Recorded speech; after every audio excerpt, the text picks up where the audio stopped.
Welcome back to another recording of the Elevate Media Podcast. I'm Chris Anderson, your host. In today's episode, going to dive into how to grow your business, how to make more wealth for yourself, but also from the position of having faith. Because sometimes, we who have faith don't necessarily think we can have wealth. And so this conversation is going to show how we can do both in a meaningful way, in a purpose-driven way. And so I brought on an expert. I'm not going to go into her bio because that could be an episode itself with all she has done. She's done amazing things, author, speaker, amazing businesswoman. And so Dr. Darnyelle, welcome to the Elevate Media Podcast today. I am so excited to be here. Absolutely excited to connect with you here virtually and have this episode and be able to, put something great out for those listening in. And, you've been doing business for a long time. You've had a lot of success. So excited to get your expertise, get your knowledge, get your story. But for you, being a woman of faith, we're going to jump right into it. How has that, shifted, or how has that built your mindset on business and wealth? I love this question because when I first started my business, I've always been, I call myself a God girl. Yeah. I've always been a God girl. However, my faith was not always prevalent in my business. I, like most people, said you've got to separate church and state, right? Right. I am that Fannie Lou Hamer who wanted to take prayer out of schools. And so ever since that, I think a lot of people who have a faith center have really tried to navigate and balance what it looks like to be a faith-filled person who is also a business person, because we've been told that the two cannot peacefully coexist. And I have come to believe that they can. But initially, when I first started my business, it was all business. My faith was on a shelf. It was on the side. You wouldn't know about it unless you really knew me. And then eventually in 2013, kind of my own road to Damascus, for those of you who know the story of Saul turned Paul in the Bible. And I just realized that I was not able to be authentically me if I had to leave the most important part of me out of what I was doing. And so I just decided to take a road that was less traveled at that particular point in time. I don't know that I was the first to combine faith and business in the way that I do today, but I was definitely an early adopter of being fully present and resonant about the importance of your faith and the role that it plays inside of your work. And that was in 2013. In doing so, I believe I unearthed a wellspring of other entrepreneurs and small business owners who were also faith-based, that were looking for permission to invite their faith into their work, right? We all know the Chick-fil-A's of the world, right? Who have always stood on, they don't work on Sundays because that is the Holy Sabbath. And I think that having that level of conviction about what you believe in and your core values and bringing it into your work is actually the fastest way to get more clients, because we know marketing says people buy when they know you, like you, and trust you. Yeah. And so being fully who you are, whoever that is, and communicating that early and often in the process is what builds that trust to give people a level of comfort to make an investment in themselves through your products and services, which then opens up the ability for them to get to their next level and you to do the work that you've been called to do on the planet. And so for me, it has become everything, although it didn't start out everything. And I don't know, I can't imagine, like I couldn't go back. I don't even want to think back to what it was like before, because I'm so anchored in today to being about faith and leveraging that as a platform to build wealth. Because I do believe that we are supposed to have access to wealth. It's our birthright. And I think those of us who are faith-based, walking into that and being an example of it is going to invite others and give other people permission to seek the same. Yeah. And I agree. I think King Solomon, I think King David, I think, the people after God's own heart, right? We're wealthy in the eyes of their thing and in their time period. And so, I think it's the heart of the matter is what would you do with it? And, how can you use it better for his kingdom and things like that? But for you, you mentioned you incorporated it into your, your marketing, your business. So what does that look like from your perspective, incorporating faith into, is it, you post a Bible verse, on your story, like how do you intertwine that in your business specifically? Yeah.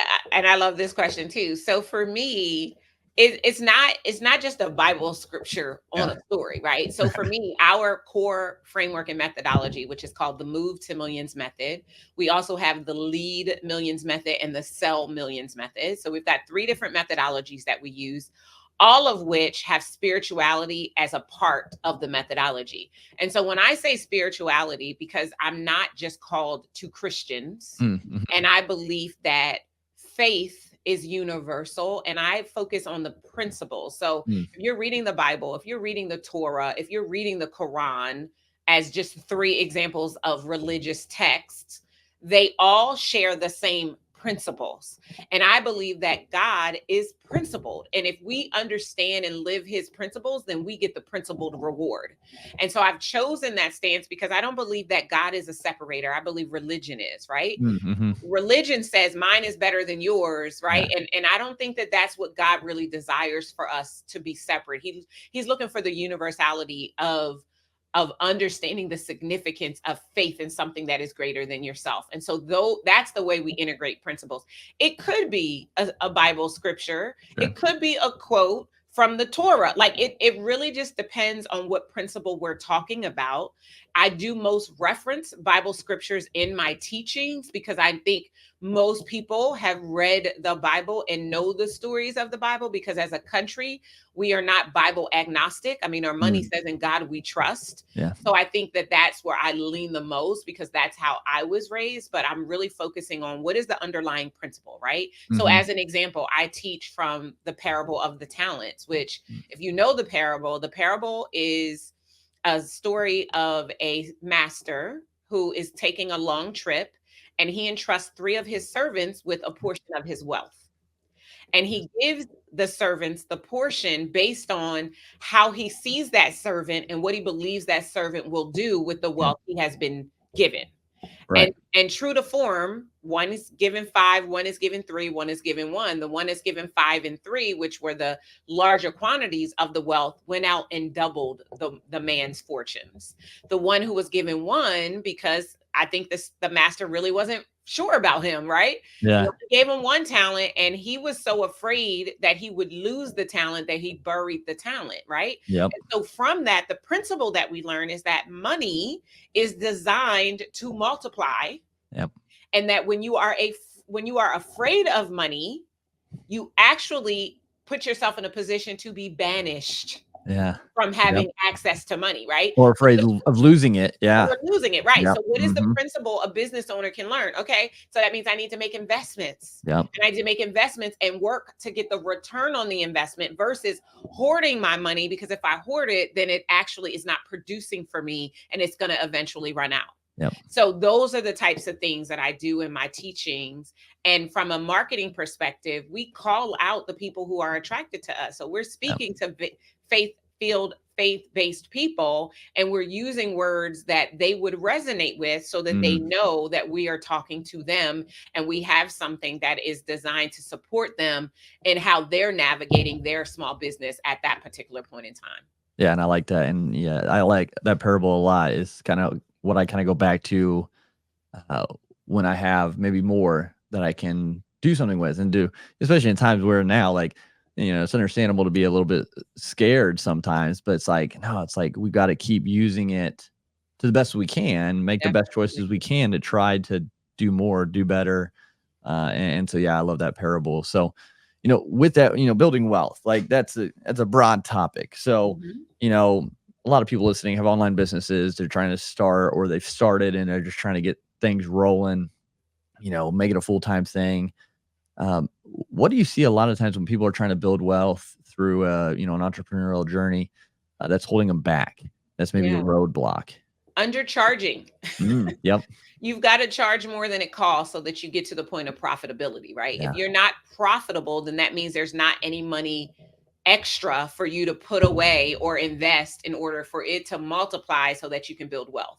Yep. So we have to make sure that when we're pricing ourselves, we're not just doing the traditional formula for pricing, which is cost of goods I can't even get my words out. Cost of goods sold plus direct cost plus overhead equals the price. Right. Well, if you only look at your COGS, your direct costs, and your overhead, there's nothing left over. So Right. we've got to add to that formula. We've got to add percentage of profitability, right? Yep. We've got to think about the amount of our active time, our active resource that we are appropriating to fulfilling on that particular product or service, and What are those include that numbers in to the you? price. What Say do that you again. what numbers are those when you look at the percentage of profitability and then your hours? Do you have a specific percentage you usually recommend, like 30%, 20%?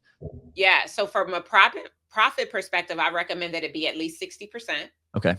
And the reason why, for those people whose their mouths just fell over, are 60%, because if we think about retail transactions, right, when we're selling a product, wholesale is 50% less than what it's going to be sold for in the store. That means that on a wholesaled item, the store is earning 50% profit. Yeah. So in service-based businesses, it should be at least 60%. Ideally, if you can get there, 80% profit is the most ideal. Perfect. Because Yeah. then you have enough to put aside for your taxes and the things that you need to run your business, but then you also have enough to put into cash reserves and then to put into investment, right? And depending upon the type of business and what your numbers are, the ultimate amount that you want to set aside of that 60% for profit is probably going to be 10 to 20% of that, because a portion of it is going to be used for the furtherance and the reinvestment in your business. Yeah. So some of that might mean hiring team, right? Yep. Some of that might mean just getting new equipment or whatever the things are. But a true 10 to 20% is what you want to be able to carve out that you can use and put away to build wealth. One of the things that we do with our clients, so we work primarily with entrepreneurs and small business owners who are stuck between that $400,000 and $500,000 a year, that know that they should be running 7-figure companies. And so we teach them how to be able to profit $1 million in 1 to 3 years from their business. So not the million that they're using to run the business, but the profits for their business, based on charging at a level that allows them to be able to set aside a good portion. So as an example, I'm just going to make some numbers up. Let's say you sell a service that's $35,000 for the year. Okay. Yep. And let's say your cost to fulfill that service is $15,000. That means you've got $20,000 left over. You take $10,000 of that $20,000, and that goes to your profit, to your outside investment in your business. And then the other $10,000, you use in the business for cash reserve, those types of things. Well, if you're putting up $10,000 per $35,000 sale, and you sell 100 of them in a year, you just made $1 million in profit. Yeah. And now you can then take that and you can multiply that through various means of investment, so that now you've got financial legacy. So you're leaving something other than your bills and your recipes to your family at the time that your sun sets. Yeah. I love that. And I think that's good because that's something, we had to learn. I had to learn as I was building the business too, is the profit margin. At first it was just, selling to cover the expenses. And I was like, wait, I don't have anything else. And then it was added profit. I was like, wait, that wasn't enough. And so just things we have to learn. And, I wasn't even thinking, 60, which is great. So it's something that we're going to look at because I think that makes more sense with what we're doing. And you mentioned hours too. How do you calculate kind of the hours in there? Yeah. So I like to use Dan Kennedy's formula. So it's from his book, No BS Time Management for Entrepreneurs. And he talks about a base earnings target. A base earnings target is a little bit different than an hourly rate. And because, as Dan states in the book, the average entrepreneur isn't working hourly, right? Like you're not sitting down at your desk for 8 hours a day, right? You're working way more and you're less productive than you would be if you were working a job. So his formula is you take whatever you want your personal salary to be. Okay. You divide it by 1,760 hours, and then you multiply it by 3 because of the productivity quotient. And so then that will give you a base earnings target, i.e. an hourly rate that is going to be way higher than you would have earned if you had a job, right? So if you get a job and you're making $50 an hour or $80 an hour, $100 an hour in entrepreneurship, that probably needs to be $300 or $400 an hour. in order for you to get to the point where you're actually earning at the level to be able to have some left over. And so then you would take whatever that base earnings target comes out based on what you want your salary to be, and then times that by the number of active hours that you're going to be in service to the client to be able to figure out that portion of the formula to assert what the price is going to be. Okay. Yeah, I love that. And that's a great, great visual, great equation there for those who are listening. Definitely take that into consideration, because it's like, what is my time worth? And really time is the most crucial thing. And so it is the most crucial thing. None of us can get it back. Yeah, exactly. So I think that's a ideal thing to think about, to add in there, though. I think a lot of people miss is the hours and the time they're spending. So with that, we've got the price now. I think that's one of the biggest obstacles, like you said, as well. So we're getting that, we're getting the price. So what would you say is the next thing? They figured out the price now, they feel good, but now it's like, well, no one's buying it. No one's buying that price. It's too high. And they start, they go back and then their mindset of like, well, should I lower it again? Or right, which is the wrong answer. The wrong answer is to lower the price. That's the wrong answer. You never lower your price once you set it. So here's the thing about marketing, right? So my definition of marketing is deploying a compelling and contrarian message to a specified audience in a way that allows them to make an emotional and financial investment to access a solution to the problem. So what that means in layman's terms, if you will, is, first of all, your message has to be contrarian. You need to say something that isn't currently being said by people who technically do what it is that you do. Why? Because consumers are programmed to notice what's different. Everybody's tried everything that everyone else has tried. People are and if it didn't work, especially, they're looking for something else. So that means that you have to be willing to say something that is going to emotionally charge people. Here's an example. A few years ago, I started saying that a low six-figure business is small business poverty. And that got people upset. It got people upset because I think so many people have been under the fallacy that if you can get to six figures, you've arrived, except for once you get there, you realize it's not enough. Right. And if we're talking low six figures, so if you're making $120,000, $180,000 a year in your business, first we take out the self-employment tax, 15.3%. Then we take out your taxes, because you're still paying income taxes. And let's just call that 21%. Then we take out your basic business expenses. And by the time it's all said and done, before you've even paid yourself, you're looking at about $40,000, $48,000, I think is exactly what it comes out to. $48,000. You haven't even paid yourself yet. How are you going to live the abundant life that God entitled you to live if you're only making $48,000 a year? You're not. You cannot create legacy. You cannot create wealth. It's going to be very, very challenging just to get your ends met, because inflation is real. And so it is not enough to recognize that. So from a standpoint of your marketing, you have to be very consistent. Google did a survey, and they do this periodically. The last one was at the end of 2023, just assessing consumer buying patterns and what it's taking right now to be found in the marketplace. So unless you've been under a rock this year, you have experienced the shift in the market, right? So we literally shifted from a growth market where money was just flying, people were handing you money for saying hello to them, to a mature market where sales cycles have slowed.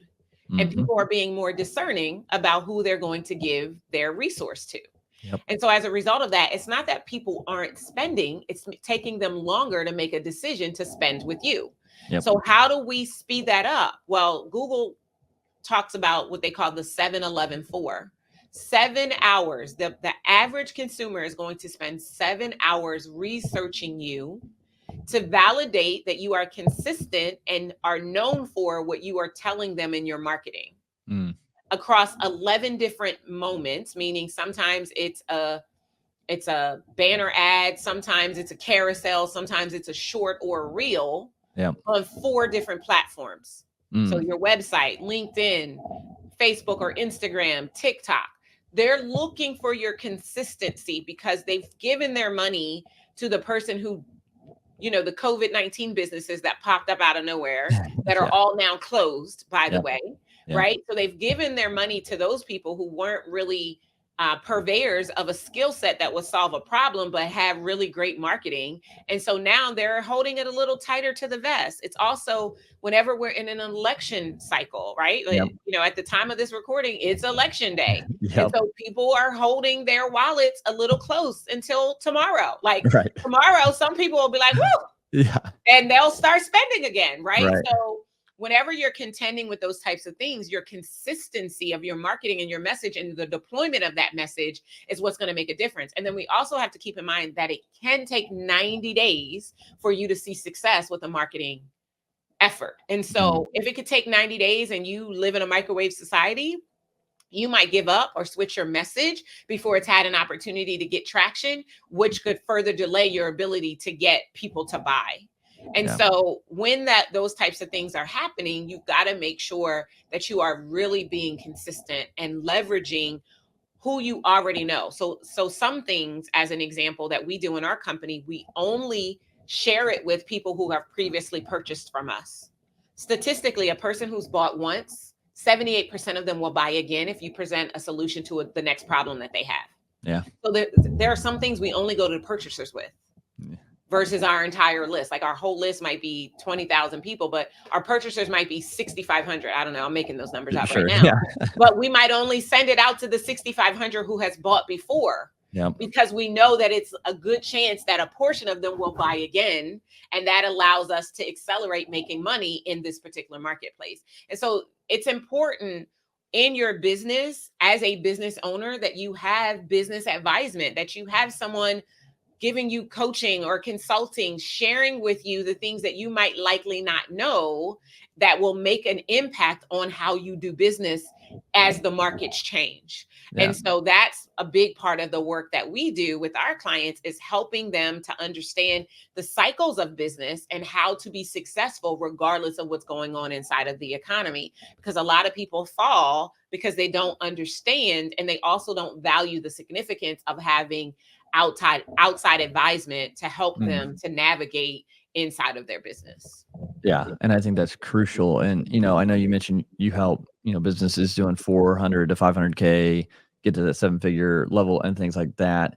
If people starting out who are listening to this, who don't have a lot to invest because they're trying to figure it out. They're trying to get things going.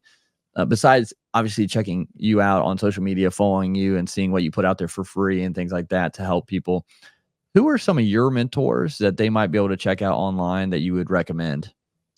That's a good question. And I'm pausing because when I think about people who are just getting started, here's what I would tell somebody who's just getting started. Don't look to anyone online. Go to your local small business administration office. Go to the Small Business Development Center, go to SCORE, go to the Women's Business Center. You know why? Your tax-paying dollars afford you the opportunity to get business advice from these entities. And that's the sole reason why they exist.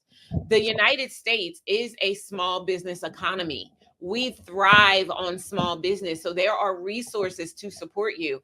The challenge that I find online, and I alluded to this earlier, and I'm going to restate it just to make sure that I'm 100% clear and people hear me. There are a lot of charlatans online, if I can be honest, right? There are a lot of people who have figured out how to do one thing, and then they call themselves a business coach or consultant, but they really don't understand the full scope and spectrum of business, and they will do more harm than good to your business. Yeah. So if you are not in a position to invest in yourself through proven mentorship, I run an Inc. 5,000 company. Right. We've helped, and just since 2021, we have helped 70 clients have their first or next 7-figure year, just since 2021. I've been in business for 17 years. Our clients, the amount that we have reported, $444 million in revenue amongst clients over the last 12 years. Yep. So I am proven, I am tried. Right. If you do not have the ability to invest, your taxpayer dollars can help you. So again, women's business centers in your state, and you can go to a women's business center even if you're a man. Yeah. The Small Business Administration offices, SCORE, which Yep. is the Service Corps of Retired Executives, or the Small Business Development Centers, or the Small Business Technical Development Centers. All of them are SBA funded organizations that are designed to support you and your small business because you are a US citizen and you run a business in the United States. So go and get help there. Those business advisors there, they also know business. They can help you with your business plan. They can help you troubleshoot marketing. They can help you understand how to leverage AI. And they can help you do all the things you need to do in this current marketplace that we are in. If you are not in a position to invest, that's where I would recommend that you go versus giving you the names of people online who may or may not actually be able to or equipped to help you. Yeah, and I love that advice. I think people overlook that quite a bit, and don't even think they probably don't even know that they have a SCORE or something like that. Yeah. And in there's their area. in every state. So it Yep. doesn't matter where you are, there are offices that can support you. Many things are free, other things are low cost. Yep. So you will be able to afford getting amazing advice to support you in your small business. Yeah, I think that's huge. So everyone, yeah, definitely check out your area. Make sure you're checking those organizations out and getting the help you need. There's no excuse, right? I mean, there's no excuse to get the advice and the guidance now with that. So, Dr. Darnyelle, it's been a great conversation, and you've given a lot of good direction and insight, and so I appreciate that. Absolutely. What would you kind of, looking into the future, we're recording this 2024 election day, you mentioned, what do you see, as far as business cycles going forward in the coming years? I'd love to kind of end on that. Yeah. So we're going to spend the next few years in a mature market. There are 4 markets. We have the startup market. We haven't been in a startup market since the advent of the internet, right? Back in 99 or whatever, whenever the www started, right? And so startup, growth, mature, decline. The likelihood of us going into a decline market, it happens periodically, right? When we go into a recession, which is consecutive quarters of down growth based on the stock market. Right. That's often what governs the market that we are in. So we're going to spend, because we're coming out of an election cycle, the next year or so, we're going to be rebounding based on what has happened. So we're going to be in a mature market, which means that longer sales cycles, more discerning buyers. Not that people aren't buying, but your consistency is going to be very, very important. And then we will hit an upswing where we will swing back into a growth market. I don't know how long it'll take for us to be there. And there's probably 3 things that I would tell you right now that regardless of what's going on in the economy, if you hunker in and master these 3 things, it will cease to matter what's going on around you. Number 1, get really, really clear about the problem that you solve and the people who have the problem that you solve who have been unsuccessful at solving that problem on their own. Write this down if you're taking notes. As entrepreneurs and small business owners, we solve problems for profit. As long as you solve a problem that is keeping people awake at night, we call this a SPICE problem, a problem that is specific and substantive, pervasive and persistent, immediate and insurmountable, a problem that they are clear and conscious of, and a problem that is both expensive and expansive, you will never have run out of opportunities to solve that problem and make money. So that's number 1. Number 2, make sure that you are deploying your message, articulating that you solve this SPICE problem and have a solution to that problem consistently. So remember 7-11-4. Go and Google yourself. If there is not 7 hours of content that someone can consume about the one thing you want to be known for helping people to do, you've got work to do. Get consistent. You want to make sure that you are marketing every day you want to make money. You want to make sure that you are selling every day you want to make money. Then does that mean you will sell something every day? Maybe not. But I promise you, if you're not selling every day, if you're not making offers every day, you're definitely not going to be making money every day. Yeah. So that's the second thing. Get your marketing right. And then I said the third thing too is make sure that you are marketing and selling every single day. If you do those 3 things, it will not matter what's going on in the economy, because there are always going to be people popping up with the problem that you solve that are actively seeking a solution to the problem. And if you are consistent in your marketing, it so that when they go looking for a solution and they Google, they could find you because you've got plenty of content out there about that particular problem and your solution, then you will get found. Once you get known and found, you will get paid. And that is what's going to make the difference, regardless of what is happening in the world. The last thing I just want to say here is, because we were talking about low cost opportunities to be able to get some support, I also have an amazing book that I just want to make sure your audience knows about. It's called Move to Millions, the Proven Framework to Become a $1 Million CEO with Grace and Ease instead of hustle and grind.